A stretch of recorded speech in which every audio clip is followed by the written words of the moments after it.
Temperature check, 41 degrees Celsius.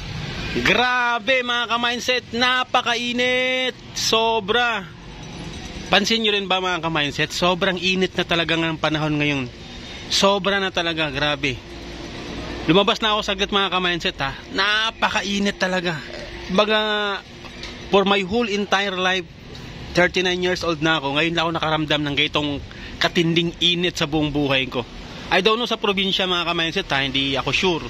Pero dito sa Metro Maynila, grabe. Sobra. So, alas 2 ng bandang hapon mga ka-mindset, no? So, ito nga, magla-lunch po ako. Ayun, sobra. Paglabas ko lang, lalakarin ko lang sa karinderya, sa gilid lang ng mall. Grabe, ramdam ko yung, alam mo yun, hindi ko alam kung bakit sobrang init na ng panahon natin. Siguro epekto na ito ng pagnipis ng ating ozone layer, epekto na ito ng mga smoke belching, yung mga pabrika, kung ano-ano pa man mga ka-mindset, no, na nagpapanipis sa ating ozone layer. Kasi yung ozone layer, alam naman natin, yun yung pumoprotekta directly sa atin sa haring araw. Pag medyo numinipis, nabubutas, so wala nang sumasala sa liwanag ng araw, diretso na sa atin. So, ito yung tinatawag nating global warming mga ka-mindset eh. Pag sobrang init talaga, grabe, hindi ko talaga ma-explain. Diba? Pag umulan naman, sobrang ambilis naman bumaha. So, talagang nakaka-alarma na talaga yung mga nangyayari sa ating kapaligiran mga ka-mindset, no? So, sana mahagawa pa tayo ng paraan. Magtanim ng mga punong kahoy, huwag masyadong magsiga ng mga kung ano-anong bagay.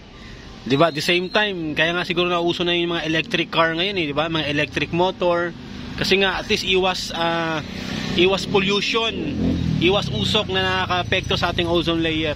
So yun lang, share ko lang naman mga ka-mindset, no? Kaya siguro ang daming umiinit ang ulo, lalo na sa kalsada mga ka-mindset, kasi talagang sobra.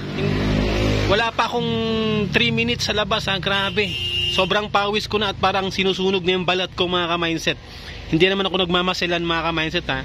Sanay din naman ako sa init, pero grabe. Sobra, parang hindi ko matagalan.